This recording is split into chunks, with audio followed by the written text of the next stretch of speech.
Bismillahirrahmanirrahim. Assalamualaikum warahmatullahi wabarakatuh. Tuan-tuan dan puan-puan serta hadirin yang dimuliakan, alhamdulillah, bersyukur kita kepada Ilahi kerana dengan limpah dan kurnianya dapat kita bersama-sama dihimpunkan dalam majlis ilmu Tazkirah Jabatan Perpustakaan Bilangan 6 tahun 2011.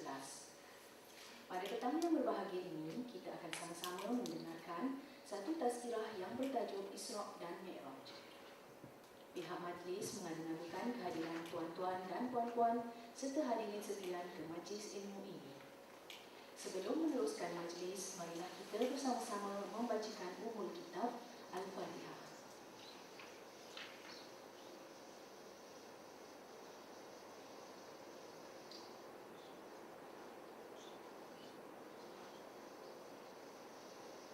Semoga tazkirah yang dijalankan pada petang ini mendapat keberkatan dan rahmat daripada Allah Subhanahu wa Ta'ala.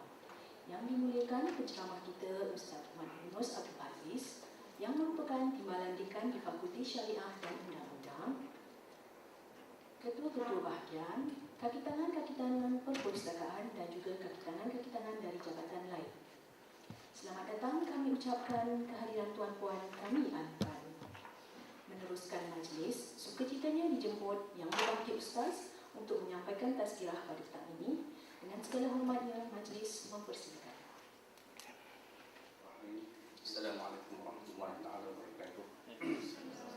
Terima kasih kepada pihak pengurusi majlis yang bersedia program tazkirah perpustakaan. Dan hormati Profesor Osman Profesor Syarah dengan dan seterusnya sahabat-sahabat staf sekalian. Alhamdulillahirabbil alamin wassalatu wassalamu ala asyrafil anbiya'i wal mursalin sayyidina Muhammadin wa ala alihi wa sahbihi ajma'in. Rabbi shrah li sadri wa yassir li amri wahlul 'uqdatam min lisani yafqahu qawli. Qala Allah Subhanahu wa ta'ala أعوذ بالله من الشيطان الرجيم سبحان الذي أسرى بعبده ليلا من المسجد الحرام إلى المسجد الأقصى الذي باركنا حوله لنريه من آياتنا إنه هو السميع البصير. Sidang pendengar sekalian, pada petang pagi ini Anda beri tajuk yang kita semua insyaAllah maklum dan ma'ruf. Bulan yang Rajab yang mulia ini kita merayakan, memperingati dan sama-sama mengingati peristiwa yang berlaku kepada Nabi kita Muhammad SAW. Peristiwa yang merupakan mukjizat yang kedua terbesar selepas Al-Quran Al-Karim, iaitulah peristiwa Isra' dan Mi'raj.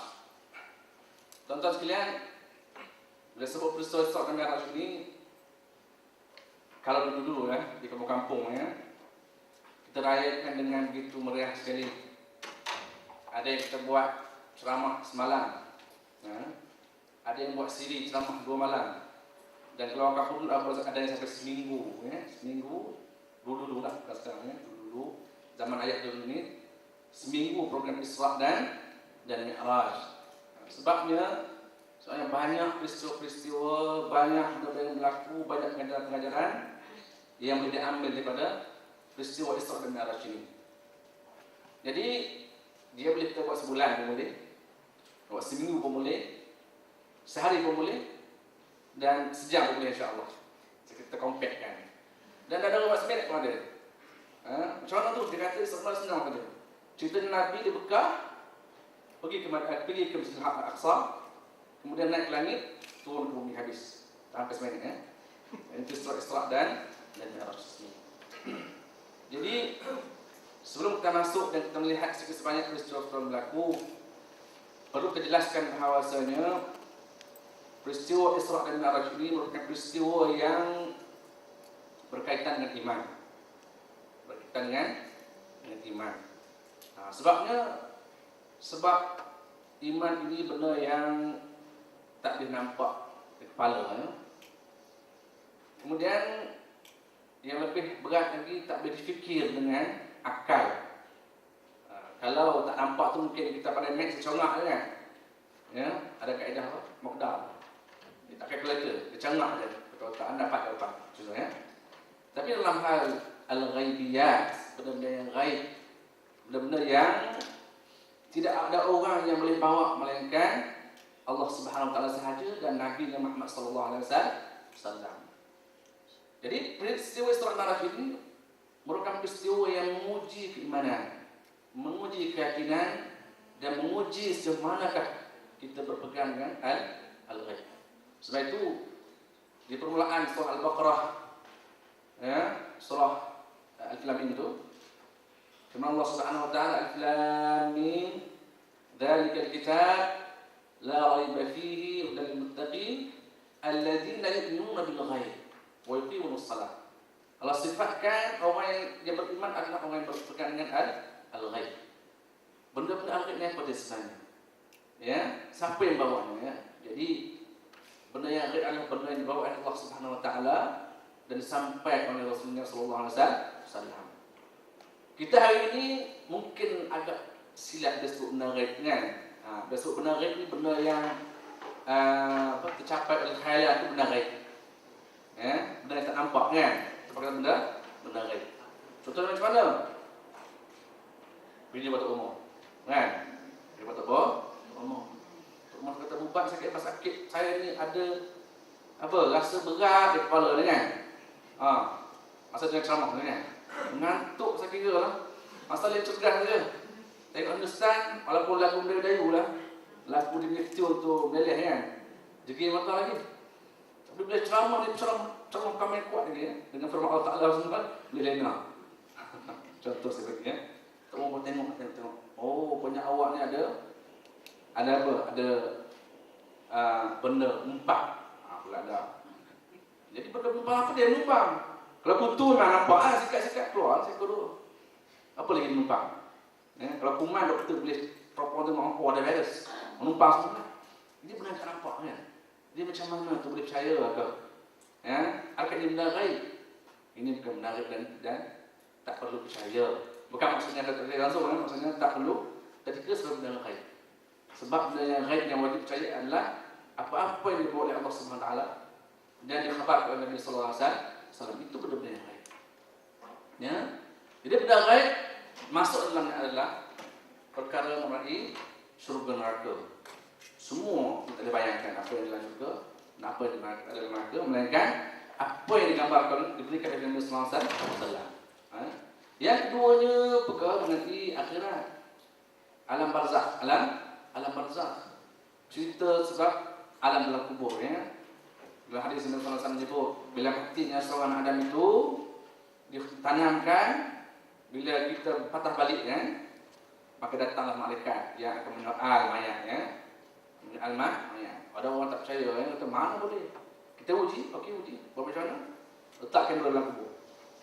Letakkan dulu dalam kubur. Tengok. Skrin kat luar kan. Sekarang canggih sekarang kan. Jadi bila mayat dikafankan, dikebumikan, orang semua balik, tengok mayat tu sama je. Lepas hari nampak bengkak perut, 3-4 hari dia pecah perut dan habis pula makan. Tak ada pun soal malaikat. Kan? Jadi kita kena faham bahawasanya alamul ghaib ni, alam barzakh adalah alamul ghaib. Benda yang bukan alam syahid, alam dunia ni. Yang kita nampak ni alam dunia. Jadi benda tu alam yang dia macam 3D ya. Jadi benda yang kita kata yang di sebalik tabir.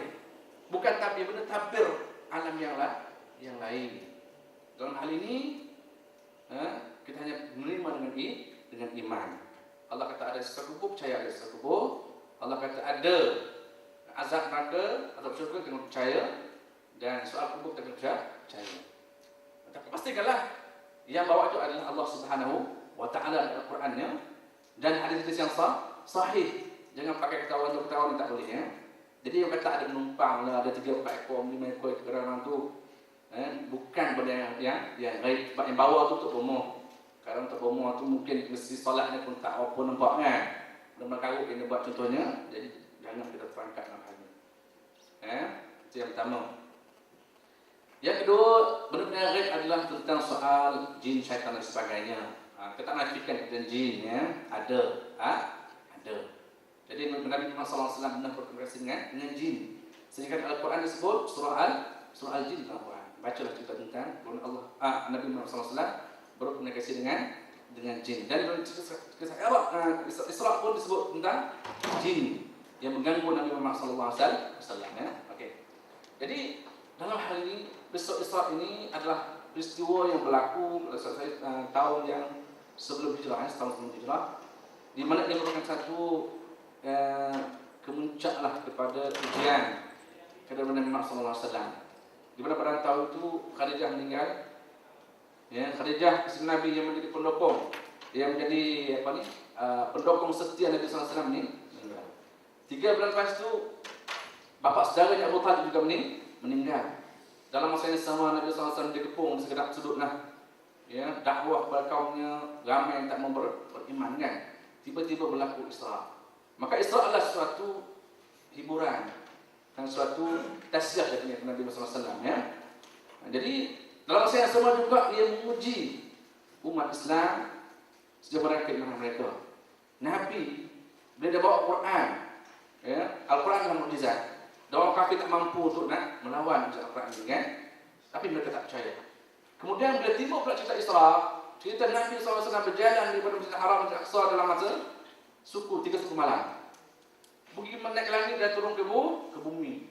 Lagi-lagi tak percaya lah. Quran pun tak percaya. Dan cerita daripada Masjidil Haram ke Masjidil Aqsa yang mana perjalanan sebulan dalam satu. Dengan keadaan paling laju unta lah, turun kuda tu saja. Tak ada lagi orang terbang. Kalau sekarang insya-Allah kita tak percaya. Ya, sebab kita kata ada jet supersonik mungkin semalam tu 3 kali berbulan dengan Masjidil Aqsa tu yang pergi zoom balik je. Sebab dalam sekarang kita ada kapal tu. Kau tu bang, semalam tu dia tak ada. Kan? Tapi bila pula dengan langit. Langit yang tak mampu jauh dan tinggi itu Rasulullah pergi dalam masa semalam, tak sampai semalam ya. Inilah satu kisah yang perlu kepada iman dan kepercayaan ya. Jadi dalam hal ini kita sebut terdiri tadi ini dia bercerita tentang dua ini alam, ada 3 alam. Yang pertama alam semasa, jadi Nabi sebagai seorang yang hidup. Kemudian dia bercerita tentang orang yang telah mati. Di mana dalam perjalanan Nabi SAW berjumpa dengan arwah-arwah para Nabi, melihat orang yang balasan orang nakal dan syurga sebagainya, ya. Dan di alam yang langit. Sebab dia kata langit itu ada 7 lapis diriwayatkannya. Pertama, kedua, ketiga sampai yang ke-7 kan. Jadi kita nampak tu apa dia? Kalau mengikut NASA punya aerospace tu kajian tu. Jadi dia tengok bahawasanya ada berbagai-bagai gugusan-gugusan bintang, planet dan sebagainya kan. Itu yang dia nampak itu adalah alam duniawi yang kita nampak. Tak mustahil kalau kita sampai kan, mereka kita setawas lah.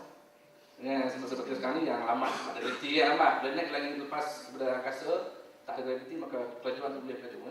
Dulu kita dekat dengan kata sepelau, kemudian serantai kelajuan pada sepelau kelajuan ya. Atau sepatu dengan lajunya sekilometer sejam. Sekarang pula lepas tu dengan bunyi ya, kelajuan supersonik. Kemudian kelajuan cahaya. Jadi cahaya tak ada kelajuan ya. Itu ukuran sekarang. Mungkin katakan kurang-kurang yang lain. Cuma jauhnya perjalanan itu, luasnya alam Allah SWT ini, wallahu a'lam. Sebab alam dunia pun belum kita sampai lagi, apatah alam yang lain. Sebab alam semasa Isra ini dan Mi'raj ini adalah alam yang lain. Nabi SAW merantau di alam yang lain, ya? Bukan alam dunia, bukan alam dunia. Baik, tak apalah. Jadi apabila Nabi SAW turun, saya dekatkan semua tahu cerita kan, tahu cerita. Jadi Nabi SAW panggil kaum dia, ceritakan bahawasanya, wahai kaum, kalau aku kata di belakang bukit ini ada golongan kumpulan angkatan perang yang akan menyerang kamu sekarang ni, adakah kamu percaya? Dia kata kami percaya Muhammad. Sebab apa? Sebab kamu adalah Al-Amin, tak pernah menipu ya. Lepas tu Nabi bercerita tentang dia pergi Isra ke Masjidil Aqsa, kemudian Mi'raj ke langit dan turun ke bumi kan. Tu pelawak agama macam-macam ni kan. Cuma Abu Bakar As-Siddiq mempercayai ini. Sebab apa dia percaya? Dia kata kalau kamu bawa Al-Quran pun saya percaya. Kalau kamu buat lebih dari ini pun saya percaya. Saya percaya. Sebab itu gerak sebagai Abu Bakar As-Siddiq radhiyallahu anhu. Dengan sebab Isra itu juga orang yang kuat imannya pertama kuat, dan orang yang berbuat itu terus mendengarkan Islam. Ya.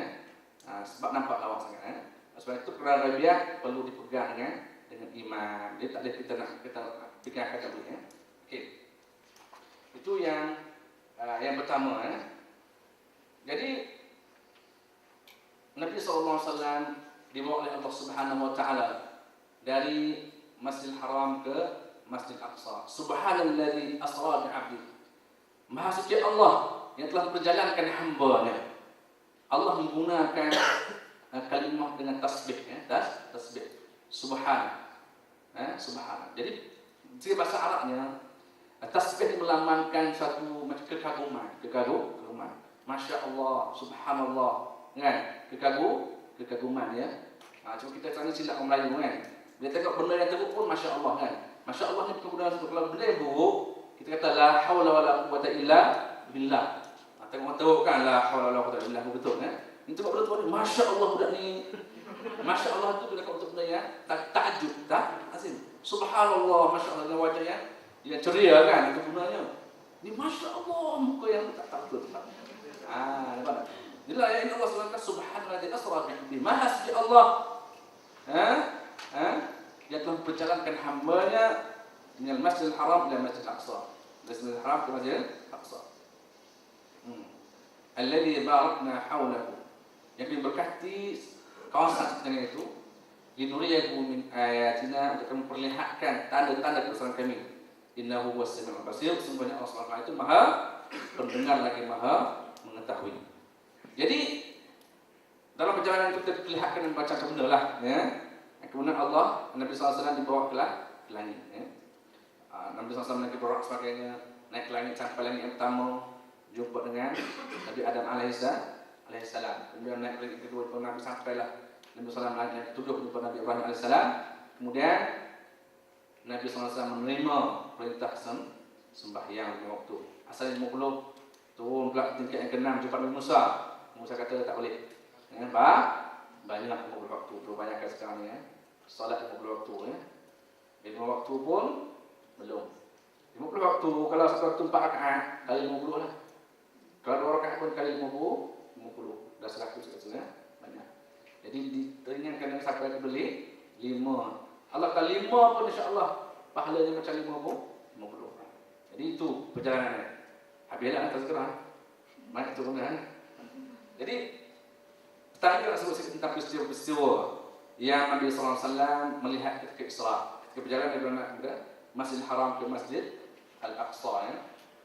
Yang pertamanya, apabila Nabi SAW jalan itu, ya, diganggu oleh lampu-lampu, api-api yang datang mengganggu kan. Seperti Muhammad mengganggu macam itu ya. Maka Nabi SAW bertanya, wahai Jibril, apa benda itu? Kata Jibril alaihissalam, itulah Ifrit. Ifrit adalah sejenis jin yang begitu kuat dan biasa dengan api. Maka Jibril alaihissalam mengajar Nabi SAW satu doa. Yang mana dengan doa ini akan menghancurkan dan membakar jin ini sampai tersungkur. Kan? Maka Nabi SAW membaca doanya. Bisa dalam buku seperti apa doa itu? Kan? Bila Nabi SAW membaca doa, maka jin itu pun terbakar dia. Ya. Kemudian kena baju dia, buka seluar itu, balik buang, jatuh ke US. Kan? Jumpa orang sana ambil pakai kan, nama seluar jin ya. Itu saya nampak lah ya. Betul yang berubah pakar kan, yang lutut kat kepala lubang ya. Itu saya tambah. Ya. Jadi bagaimana gangguan iblis dan jin itu biasa akan bersama dengan manusia. Sebab itu setiap kali anak dilahirkan itu, ya, dia menangis kan. Maka disebut dalam hadis bahawa itulah pertama, ya, gangguan dari syaitan. Ya. Sehingga bila kita nak mati pun dibawa oleh dia gangguan-gangguan, ya, di mana datang dalam bentuk ibu kita yang menyerupai ibu kita, dan dia minta supaya kita kufur dengan Allah Subhanahu wa Ta'ala. Sebab itulah dalam sebuah kerjaan kita perlulah membaca doa, ya, a'udzubillahi minasyaitonir rajim pada kurangnya ya. Dan kita ada dalam hadis tentang bagaimana fadilah ayat Quran. Dan surah 30 kan, surah An-Nas, surah Al-Alaq dan surah Al-Ikhlas, dan surah Qul ya ayyuhal kafirun, ayatul kursi. Bacalah dia supaya terelak daripada gangguan. Okey, itu yang pertama.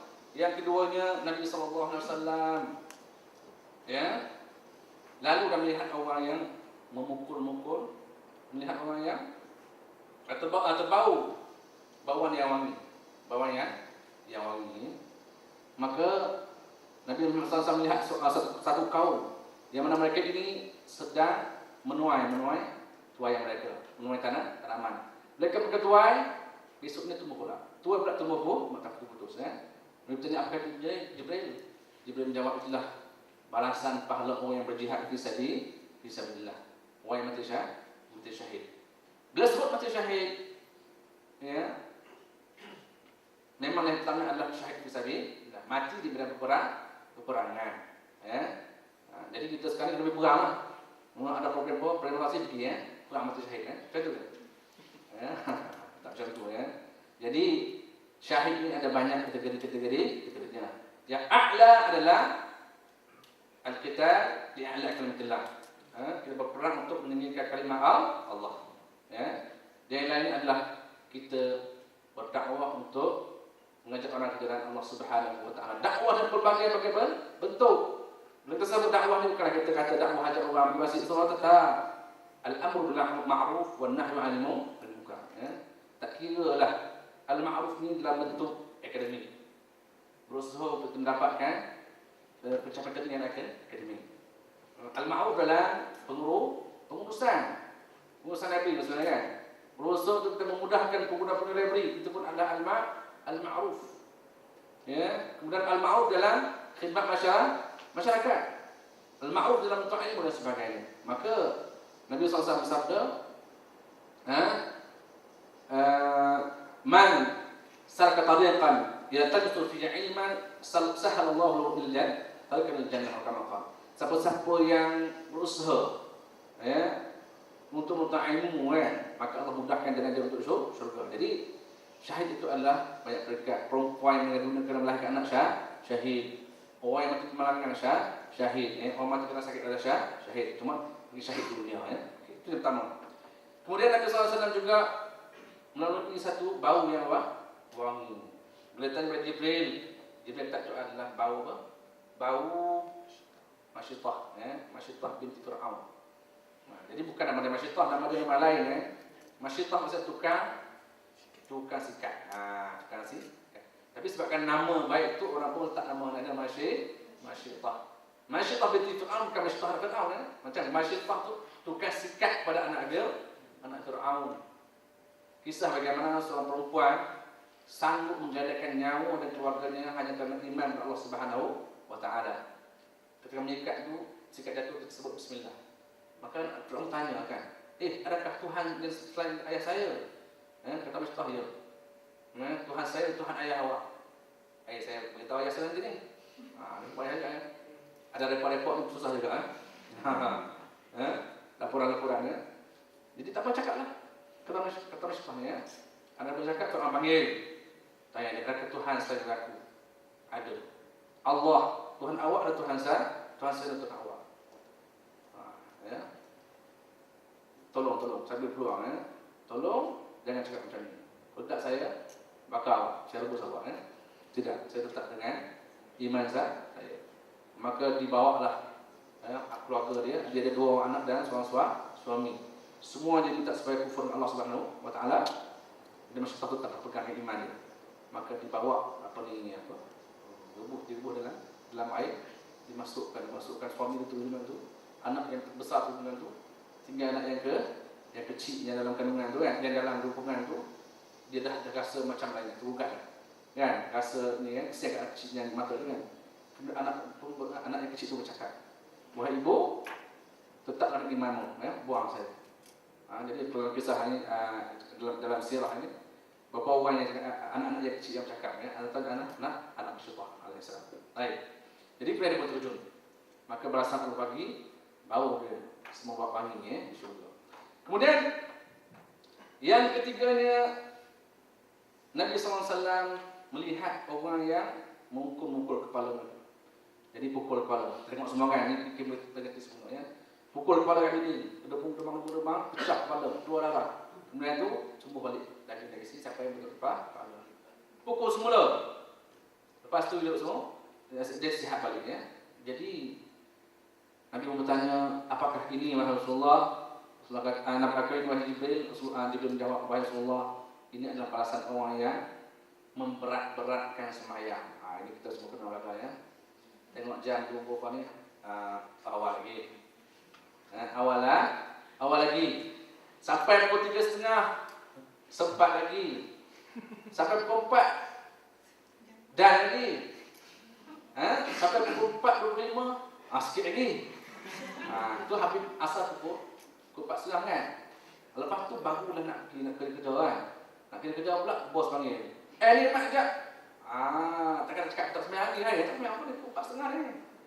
Kita pun terus tinggal sembahyang. Ini masalah. Ya. Sebab itu Nabi SAW ditanya, ayul amal ahabullah subhanahu wa ta'ala. Apakah amalan yang dikasih Allah Ta'ala? Kata Nabi, as-salatu ala waktiha. Sembahyang di awal waktu. Sembahyang di awal waktu. Jadi sembahyang itu selesai sembahyang dulu. Kan? Biasanya sedap kan? Aisyah contohnya lah. Kalau maghrib tu dia cepat sebab dah mandi semua, dah siap baju maghrib kan? Aisyah tu. Dah tunggu masak orang buat ni. Dah tunggu masak apa semua kan? Dia nak makan semua. Cuci pinggan apa semua naik-naik pukul 9, pukul 9.30 kan? Kalau letih tengok-tengok, lepas kat TV dulu. Sampai pukul 10 lebih tengok, nak main syak. Cukup berat. Setengah lah. Letak kepala, nak bangun sembahyang tadi pukul 10.30 kan? Letak kepala tu, jaga-jaga Allah pukul 9 pagi. Ini berat sangat, berat sangat. Jadi sembahyang ni kalau boleh ni kita awal waktu. Dan kalau lelaki tu berjamaah lah, senang. Balik ke sembahyang jemaah dan Aisyah pun sembahyang jemaah, balik balik tu lapang. Lapang je, cukup-cukupnya lapang. Sebab kalau tak sembahyang, tangguh buat kerja misalnya, kita rasa tangguh kan. Tapi di sini kita nak tidur pun tak lelak. Sebab kita rasa nak sembahyang tu. Tapi bila tidur pada letih, kita akan terlelap sampai pagi ya. Jadi sahabat sekalian, oleh sama-sama kita memastikan bahawasanya sembahyang kita jaga dan jangan berat-beratkan diri untuk sembahyang waktu insya-Allah. Kemudian Rasulullah SAW lalu pada orang yang memakan pohon-pohon yang berduri dan pahit. Apa cerita ni macam unta ya, dan kambing-kambing makan. Ya. Lalu ditanya kepada Jibril AS. Jawab Jibril, haula'il ladzina la yu'aduna sadaqati amwalihim. Itu adalah mereka yang tidak menunaikan zakat mereka. Yang penting zakatnya. Tadi salat, sekarang zakat. Aqim salat wa atu zakat. Kaitan antara sembahyang zakat adalah budaya yang berangkai ya. Jadi, saya dapat bendang Ustaz. Saya dapat bendang. Saya bayar zakat. Ini setiap 5 musim dapat 300 kantang, dia bayar 30 kantang. 10% zakat ya. Setiap 5 musim. Awak saya tak bendang. Nego saya tak nego. Kan? Natang saya ayam ada kat rumah 3 ekor pula. Zakat apa lagi? Zakat emas tak ada emas ya. Jadi tak ada zakat kan? Kena juga. Sekarang kita ada zakat pendapatan zakat rawatib. Zakat pendapatan. Jadi walaupun tidak ada nas dari Quran dan Sunnah tentang kewajipan zakat pendapatan, tetapi para ulama telah membincang dan istimbatkan mengeluarkan hukum bahwasanya wajib zakat atas zakat pendapatan kita kerana berdasarkan al-qiyas. Syekh Yusuf Al-Qadha misalnya mengambil pandangan daripada mazhab Hanafi, menjawab bahwasanya mana-mana sumber yang membawa kepada kekayaan wajib dikeluarkan zakat. Sebab itu firman Allah Subhanahu wa taala, khudh min amwalihim sadaqah. Ambil daripada harta mereka sedekah. Jadi kalau nak tahu sekiraannya boleh tengoklah episode punya ni kiraan tu. Sebab apa pak cik mat yang kerja buat bendang 3 kilo dapat semusim 300 kantang, kena bayar 30 kantang. 300 kantang tu bukan dalam katalah 2,000 nilai dia kan. Semusim 6 bulan tu. Kalau setahun baru 6,000, dia kena bayar 10%, 600 zakat. Kita ni gaji sebulan 5,000 lah ya. Sedangkan 6,000. 6,000. Sebulan, setahun 72 ribu kan tak kena zakat. Sebab tak nak saya. Kan? So kena bagi zakat, sebab itulah sumber kekayaan kita. Jadi cara kita tu tengoklah, tolak dengan perniagaan sendiri, tolak sikit kan. Perjalanan untuk anak, tolak pula kan. Apa yang baki tu telah tinggal 30 ribu, so 2.5% daripada 30 ribu. Ustaz, saya tak cukup dah Ustaz. Kan? Kereta 1,500. Bayar rumah 2,000. Dah apa? Dah 3,500 kan? Lepas tu isteri belajar lagi 1,500 habis. Ya. Orang kata kerja keluar pagi balik petang, dapat gaji bayar hutang Ustaz. Saya tak ada zakat Ustaz. Betul? Jadi kena hati-hati lah ya. Jadi maksudnya zakat adalah sekiranya awak nak beli kereta besar, rumah besar itu awak punya hal ya. Tapi hak fakir miskin, hak zakat dalam harta awak adalah tetap. Dan boleh tolak sebenarnya dianjurkan oleh pakar dengan syarat lain. Tolak jangan pribadi sejak mana untuk istimewa kemudian kena beri zakat. Itu zakat pendapatan. Kalau nak payah setahun rasa payah, PPZ dia akan buat apa? Potongan bulan bulan buatlah. Sebab setiap dulu lupa. Kalau mati macam mana? Kita payah 2 tahun betul mati bulan November lah. Tak payah zakat lagi. Itu adalah kanan kita. Yang keduanya zakat simpanan. Kita tengok zakat simpanan. Sebab kita ada dekat bank rakyat yang saham tu kan 50% satu tahun dapat tu. Banyak tu ya. Ada 10,000 dah kata. 10,000. Kemudian tiba-tiba keluar pula kenyataan sampai nyata daripada bank rakyat. Simpanan anda telah perlu dizakatkan. Dia tak payah keluar lah. Jadi tak payah keluar betul. Cuma jangan lupa juga duit kita yang dekat BSN katalah ada 3,000. Kena bayar zakat tak? 3,000 tak sampai esok kan? Sekarang esok bukan 6,000. 6,000. Jadi yang 3,000 kat bank BSN tu kena bayar zakat tak? Kena bayar zakat. Sebab kena campur tu. Yang 10,000 dekat bank rakyat telah dipotong 2.5% kan? Yang 3,000 pun kita potong juga 2.5% 3,000 kan? Yang kat rumah duit kecemasan ada 2,000. Yang simpan beberapa barang nak guna kan? Dah cukup setahun. Kena zakat tak? Kena zakat. Sebab dia jumlah semua harta kita simpan yang ada. Duit kan rakyat tu campur dengan yang 3,000 campur dengan yang 2,000 kan? So yang 10,000 tak payah keluarkan sebab dia keluarkan. Yang 3,000 persen keluarkan 2.5%. Yang 2,000 kat rumah pun keluarkan 2.5%. Kena keluarkan zakat juga. Supaya Islam ya, nak ambil orang dia. Zakat bukan teks bukan teks. Zakat adalah ibadah. Jadi ia adalah satu tanggungjawab dari sembahyang puasa sebagainya kan. Duit itu hak orang lain. Sebab itu kita dulu saya cerita pada zakat ya. Di mana orang dulu lah. Bila dia pergi Mekah misalnya kan. Dia dah pergi Mekah, kemudian dia balik itu cukup rukun Islam yang kelima tu. Biasa dia akan beli emas. Yang cukup 20 diskon. 20 diskon berapa gram? Tak pasti program yang cukup nisab zakat. Dia balik, dia akan simpan emas tu kat rumah dia. Untuk apa? Untuk berzakat. Cukup setahun dia keluarkan zakat. Cukup setahun dia keluarkan zakat. Emas tak kembang. Dia bukan macam pokok naik buah kan? Tak ada. Macam tu naik juga. Nilai dia naik lah kan. Tapi apa yang dia dapat? Satu dapat ibadah. Yang kedua dapat berkat zakat itu. Zakat dengan makna an-numu. Was zakat. Zakat bermakna subur dan tumbuh berkembang. Walaupun emas tak kembang tapi kambing dia, lembu dia beranak banyak. Anak dia ramai. Jaya semua. Kebun getah dia hasil banyak. Dan kalau dengan suami pula mungkin tambah hasil dia kan. Contohnya ini makna an-numu. Subur dan berkembang. Jadi pastikan bahawa kita jangan lupa bayar zakat, khususnya zakat gaji dan zakat simpanan. Itu yang keempat. Kemudian saudara Nabi sallallahu alaihi wasallam jalan lagi.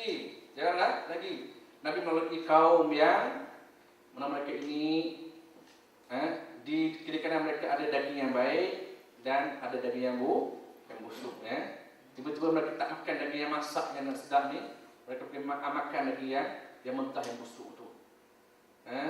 Nabi tanya sebab apa orang ni? Kata Jibril, Inilah bandingan orang yang kat dunia dulu dia ada isteri yang halal, tapi dia pergi cari pelacur-pelacur perempuan yang haram bagi dia. Ini berat ini ya. Sebab ini cubaan. Jadi yang halal kita adalah isteri kita. Walladzina hum li furujihim hafizun illa ala azwajihim aw ma malakat aymanuhum. Jadi seks adalah haram melainkan isteri dan hamba saya. Zaman dulu hamba saya, sekarang isteri. Jadi dalam hal ini pastikanlah bahawa kita sebagai suami dan kita sebagai isteri jangan mencari benda-benda yang haram. Jadi benda-benda yang haram ni, yang pertamanya Nabi kata Allah SWT dalam Al-Quran, wala taqrabu zina, jangan hampiri zina. Kita suruh wala tazni, jangan zina, jangan hampiri. Jadi hampiri itu banyak jalan-jalannya lah. Sebuah syair al-liqa'u an-nazru wal-liqa'u kan. Apa namanya? Tengok kan. Kemudian buat date, kemudian belah tu kan. Dalam hal ini berhati-hatilah. Walaupun kita ni bergelar suami orang, walaupun kita bergelar isteri orang, asal tak apa dah kahwin dah tak boleh. Ikhtilat yang mana yang berlaku dalam keadaan yang jauh daripada pandangan orang kan. Tak boleh walaupun suami orang, walaupun isteri orang, lagi pokok berlaku. Kalau sama-sama nak negara, dengan nak guna, orang kata tak apa lah ini yang tak ikat dengan orang lain kan. Tapi kalau berlaku perzedaan di antara suami orang dan isteri orang, sudah pasti akan mencemarkan nama keluarga. Khusus kalau ada banyak anak-anak pinak pula kan, mana anak tak muka? Beratnya waktu zina kan. Ya, kita ni orang yang dah dewasa, ada anak, ada suami, ada pak mentua, mak mentua. Kalau berlaku dan dekat umum, mana letak muka? Muka kita, muka suami kita, muka isteri kita dan muka anak-anak kita. Ini bahayanya zina. Jadi dalam hal ini lebih baiklah berkahwin. Baik. Kemudian seterusnya, Nabi SAW melalui kayu yang melintang, kayu yang jalan kan.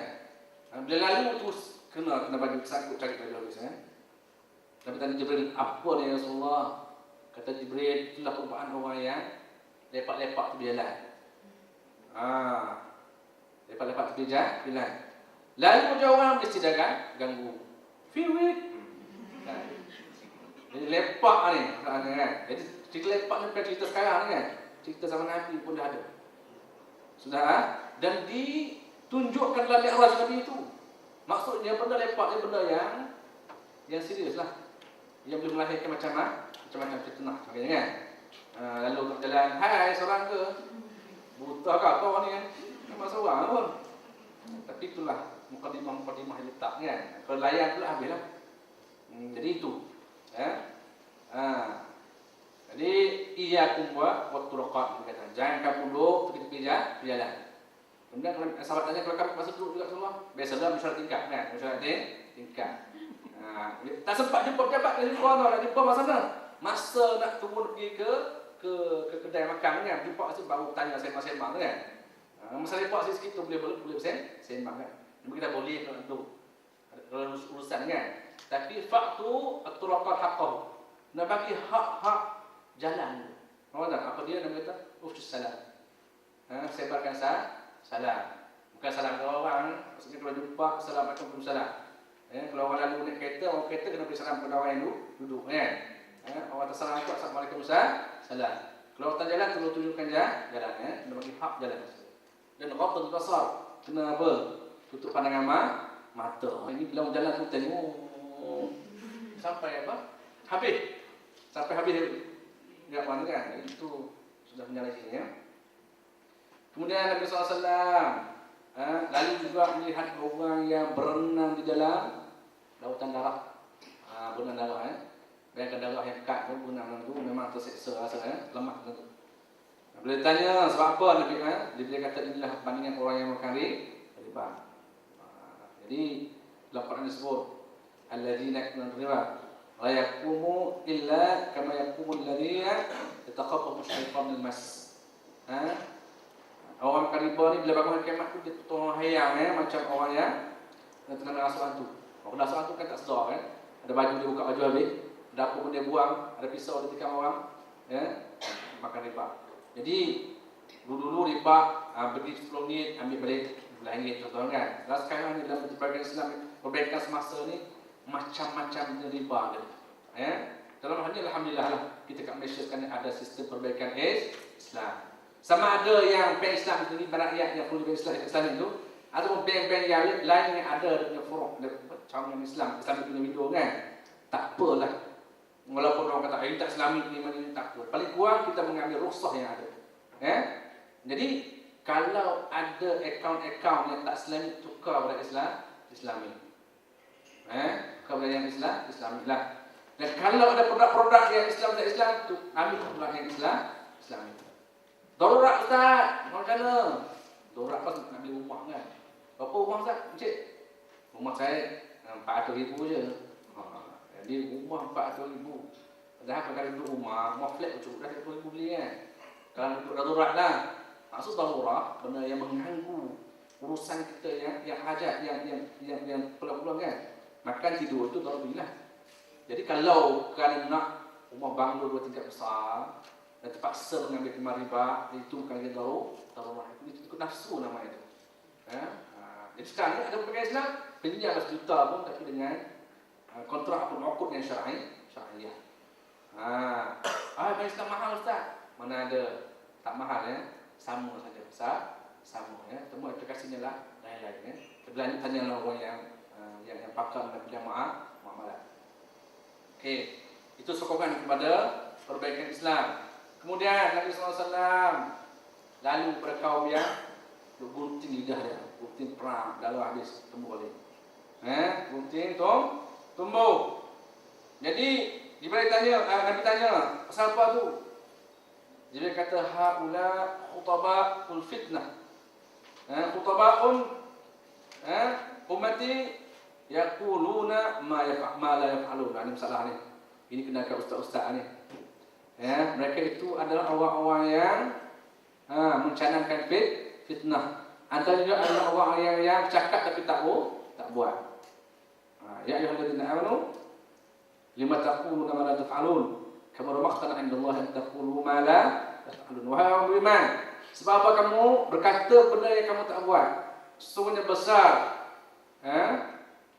dosanya Allah SWT bila kita berkata dan kita tak buat. Jadi dalam hal ini setengah orang tu disenyap cakap apa-apa. Tengok apa berlaku depan dia pun tak mau cakap apa. Sebab dia takut dia kata kalau cakap nanti aku yang tak buat kan. Tak macam tu Kita ada kuasa al-amr bil ma'ruf wa nahy 'anil munkar. Kalau bil ma'ruf kita suruh. Mudah-mudahan kita suruh tu kita pun buat. Kalau benda-benda yang larang kita larang, mudah-mudahan larang tersebut kita pun tak buat. Dalam hal ini tidak ada tolong menolong tu tolong menolong. Jadi jangan dekat ustaz cakap je. Kita buat pun tak boleh. Yang pentingnya kita memberikan peringatan. Wa dzakir fa inna dzikra tanfa'ul mu'minin. Berilah peringatan kerana peringatan itu memberikan manfaat pada orang yang beriman. Kemudian Nabi lalu pula satu kaum yang mana mereka ini mencakar muka mereka dengan kuku. Kuku tu dah temaga, cakar habis tumbuh pula kuku. Kemudian kata Jibril, sebab apa mereka ni? Kata Jibril, haula alladzina yakruna luhumun nas wa yaquna fi agradihim. Mereka adalah orang-orang yang memakan daging manusia dan mengumpat dan menjatuhkan murah mereka. Ini masalah Jadi kita ni kalau duduk tu tak mengumpat tu tak sah. Kalau boleh terakam, duduk tu cuba rakam, lepas tu buat analisa. Kita analisa apa cakap tadi Sejam duduk tu. Okey, ni kita pasang letik tu, kan. Ini okey, ini mengumpat. Ini okey, ini mengumpat. Boleh bilang. Bilang slot mengumpat tu. Kalau 2 orang, 3 orang tu dia akan jadilah cerita. Hanya beritahu orang lain sebab apa? Dia tu lah. Hati aku tengok lah. Macam tu Jadi kalau boleh aib orang, tolong kita tutup. Tutup. Man satara akhahu satarahu Allah yaumul qiyamah kama qala gitu Siapa yang menutup aib kawan dia, sahabat dia, maka Allah akan menutup aib dari hari kiamat. Ya. Bukan maksud tutup aib kita kacau pikiran orang. Ya. Kita kena kena jaga pikiran orang, ya. Kena ingat, ya. Maksudnya kita mengumpat tak boleh, ya. Tapi kalau kita menegur dia, perkara yang ma'ruf itulah betul. Ya. Siapa-siapa yang mengandung maksiat, kita wajib laku kepada pihak berkuasa. Adapun orang yang di atas kita, itu kalau dia menganjurkan maksiat itu bukan mengumpat. Ini menceritakan benda-benda yang dia tak suka tentang diri dia. Dia tu apa? Perut besar lah. Contohnya. Jadi walaupun itu betul, tapi dia tak suka. Itu mengumpat. Tambah-tambah lagi kalau dia menyatakan bahawasanya bukan yang betul. Ya, itu nama buhtan. Buhtan maksudnya tuduhan. Jadi buhtan dia bentuk dan mengumpat. Ya, dua kan tidak ada. Mengumpat dan memfitnah. Jadi jauhkanlah mengumpat. Jadi orang kata 3 benda yang syok ni, yang pertamanya apa? Makan free, ya. Yang kedua, nak diskat orang bukit, syok, tak ada kayu. Yang tiga mengumpat. Mulut jalan laju je. Kalau 2 jam dia mengumpat. Ya, mengumpat.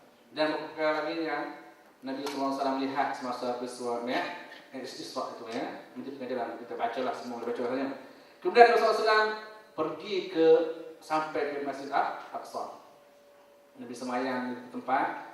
Kemudian Nabi diberikan air, ya, air. 2 jenis air itu susu dan juga arak. Maka Nabi SAW memilih susu, minum susu. Maka dia kata asabtal fitrah, kamu telah menepati fitrah kejadian manusia. Jadi kalau orang ni doktor, ya, FSK, ya, pentingnya susu itu telah diiklan dalam Isra. Jadi kalau start lagi susu itu ni, start dengan ayat ni, cerita Isra Mi'raj ni. Nabi diberi susu. Sebab tu setiap anak yang lahir itu dibekalkan 2 botol susu. Betul tak? Jadi pada ibu pastikan bahawasanya anak mendapat haknya, susuan yang secukupnya. Dan ayah nak pakai pun pakai dengan sebaik-baiknya lah, ya. Dengan memilih hak anak. Okey. Jadi susu itu pada susu yang terbaik. Dan sampai sekarang pun ialah susu ni tak habis-habis, kan. Sampai dah tua macam saya, macam dengan veteran pun, minumlah aniline, kan, untuk menguatkan tulang anda. Itulah pada susu, ya. Dan maknanya kalau balik anak kecil tu, walaupun dah habis menyusui ibu umur 2 tahun, pastikan menggunakan susu lain lah, susu tambahan, kan. Susu fresh ke, susu yang tepung ke, pastikan mereka minum, kena dia dapat membina tulang yang baik, ya. Betul, faham, betul, ya. Jadi itu fitrah. Ya.